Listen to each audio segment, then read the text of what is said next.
Hello, this is Dr. Grande. Today's question is, can I analyze the case of Monalisa Perez and Pedro Ruiz? Just a reminder, I'm not diagnosing anybody in this video, only speculating about what could be happening in a situation like this.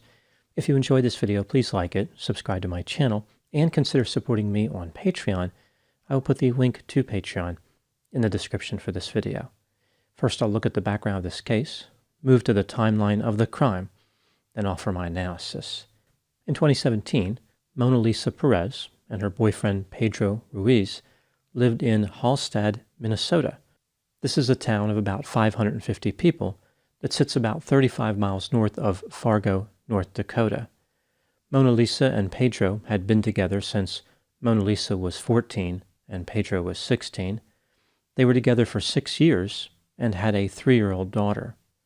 In May of 2017, Monalisa announced that she was pregnant with a boy. Monalisa was a stay-at-home mom, and Pedro worked at a railway company. The couple operated a YouTube channel. The description of their channel read, "Our vlogs will show you the real life of a young couple who happen to be teen parents, from highs to lows, achievements to struggles. Join the fun, follow our journey." Essentially, the couple posted videos featuring their daily lives as well as pranks. For example, hiding hot peppers on an egg salad sandwich, climbing on a tree branch and then falling, and putting baby powder on donuts. At some point, Pedro had an idea to start a new YouTube channel that would focus exclusively on him. He envisioned this new channel as containing wild behavior, which he referred to as all the crazy stuff, while Monalisa's channel would feature their family life. For Pedro's first video, he wanted to feature an earth-shattering stunt that would shock people into watching his channel. He came up with the idea of having Monalisa discharge a firearm at a book that he would be holding in front of his chest, under the theory that the book would stop the bullet. The firearm that Pedro was going to use was a Desert Eagle semi-automatic pistol. This particular gun was gold and had tiger stripes. His pistol was chambered in .50 caliber Action Express, a cartridge that's extreme power is only matched by the tackiness of the gold color and tiger stripes. I guess the idea from a self-defense perspective is that if firing the gun at an attacker does not stop them, the gaudy and repulsive visual appearance of the weapon would scare the offender away. Pedro tested the theory that a book would stop a bullet fired from the Desert Eagle. Apparently, he conducted an experiment by shooting a book, although it's not clear under what conditions or if it was the same type of book he intended to use in the stunt. Apparently, Pedro obtained books from an abandoned house a few miles away. As a result of this experiment with the book, Pedro came to believe that he would be safe because the book stopped the bullet. Pedro even showed Monalisa the book that he shot in the experiment. The bullet was still in it. Pedro was confident that he could reproduce the result for the stunt and use a video of the shooting to attract a lot of views. It was supposed to be a death-defying stunt. Monalisa was not interested in participating, even after witnessing the results of the experiment, but Pedro repeatedly begged her. She was under pressure from Pedro for almost 2 months. Now moving to the timeline of the crime. On June 26, 2017, Monalisa posted a message on Twitter which read, quote, "Me and Pedro are probably going to shoot one of the most dangerous videos ever. His idea, not mine," unquote. Not long after 22-year-old Pedro came home from work, he and 19-year-old Monalisa prepared to make this exciting video. Pedro set up 2 cameras outside their house. One was on the back of a car, and the other was attached to a ladder. Pedro selected a hardcover encyclopedia to be the book that would protect him from the bullet. It was 1.5 inches thick. The police did not release the video of the actual shooting, but they did release some of the video recorded leading up to it and a transcript of the shooting itself. In the video, Pedro is standing outside and talking about the plans for his new channel. He repeats several phrases during the video, but it looks like he did this on purpose, like he was trying to get the perfect take. The video is going to be edited later, presumably. Pedro talked about how he loved adrenaline and near-death experiences. He claimed that doing crazy things was relaxing and that he did crazy stuff so his viewers would not have to. As if there was somebody watching who was thinking, well, I was going to engage in extremely dangerous behavior today, but luckily I don't have to because this reckless guy from Minnesota posted a video. Pedro considered himself to be crazy and stupid, but implied that he was unfazed by these conditions. He encouraged people to watch his videos until he failed. Pedro talked about some of his role models who also engaged in dangerous stunts. He said, quote, "That's who I look up to, but my purpose is to be crazier than them. I may fail, but if I fail, I want to die trying. We're all going to die anyways, just a matter of how and when," unquote. Pedro commented on death again by saying, quote, "So if I'm going to die, I'm pretty much ready to go to heaven right now. If I die, I'll be ready for Jesus.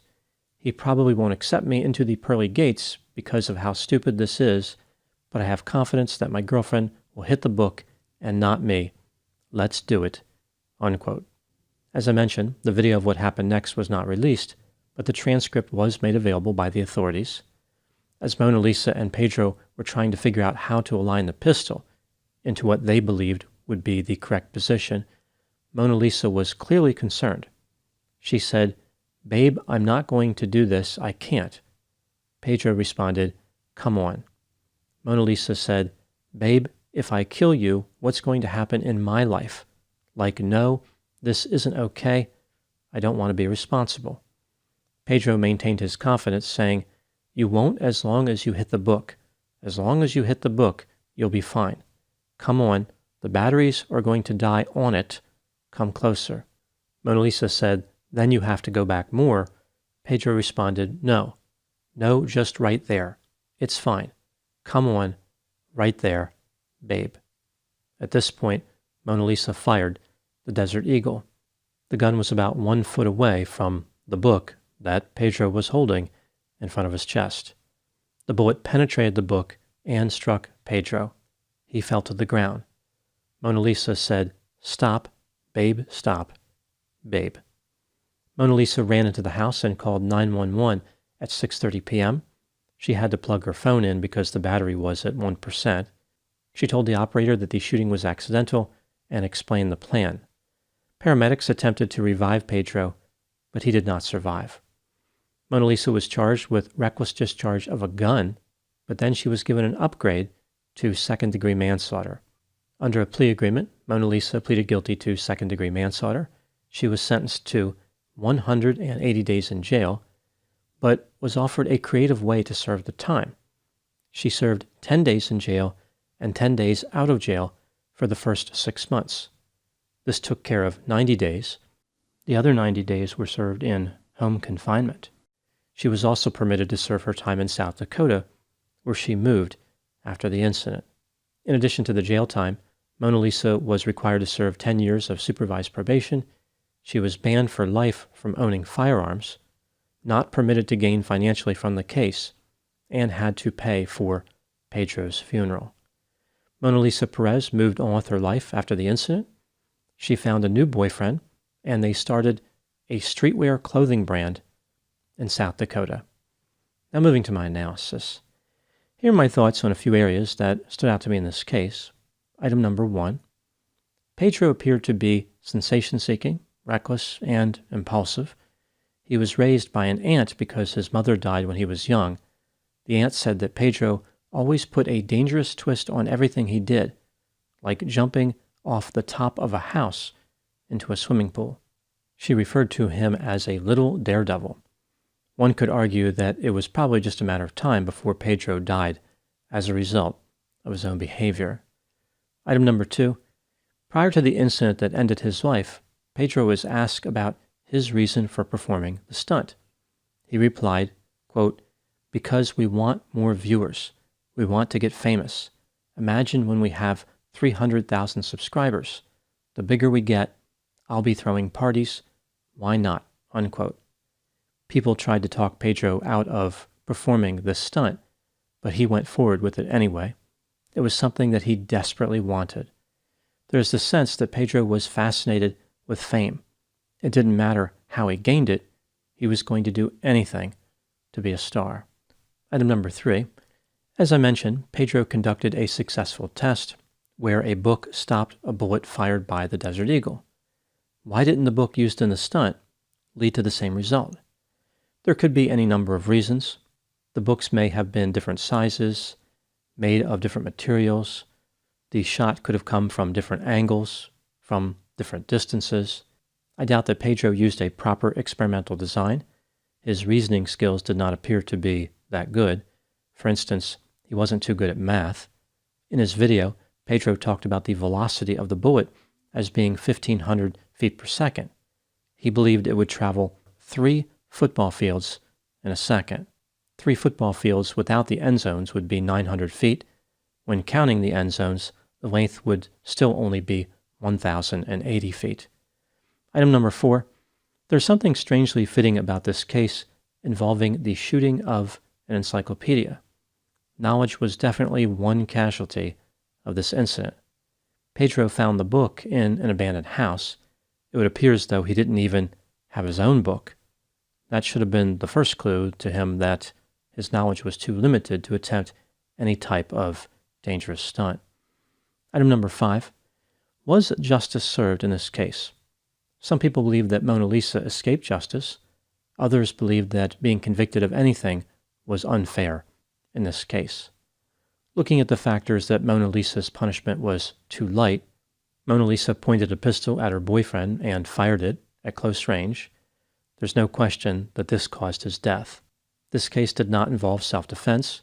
Pedro's intent was not to die, and Monalisa knew her behavior was dangerous. She repeatedly acknowledged how it could cause Pedro's death. Looking at the factors that Monalisa's punishment was too severe, she was only 19 when the incident occurred.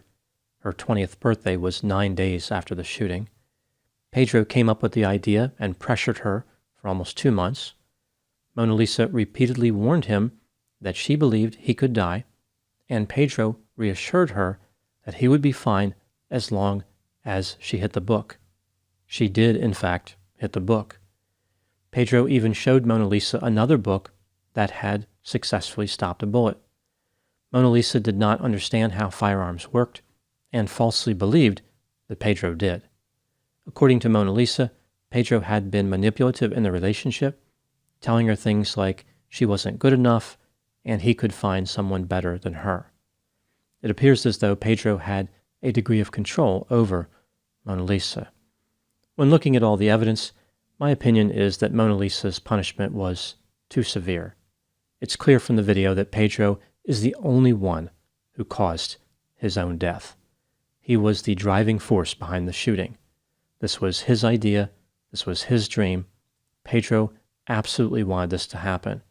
Monalisa was clearly uncomfortable with what Pedro was asking her to do, and it was Pedro's actions that motivated her to pull the trigger.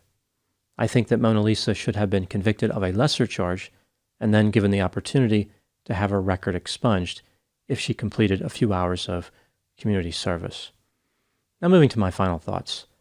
The demise of Pedro teaches an important lesson to those looking to make a living through excitement seeking. Fame doesn't really impart any benefit if a person is not alive to enjoy it.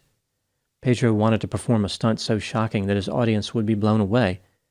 Ultimately, he did accomplish the blown away part, but not in the way he intended. Those are my thoughts on the case of Monalisa Perez and Pedro Ruiz. Please put any opinions and thoughts in the comment section.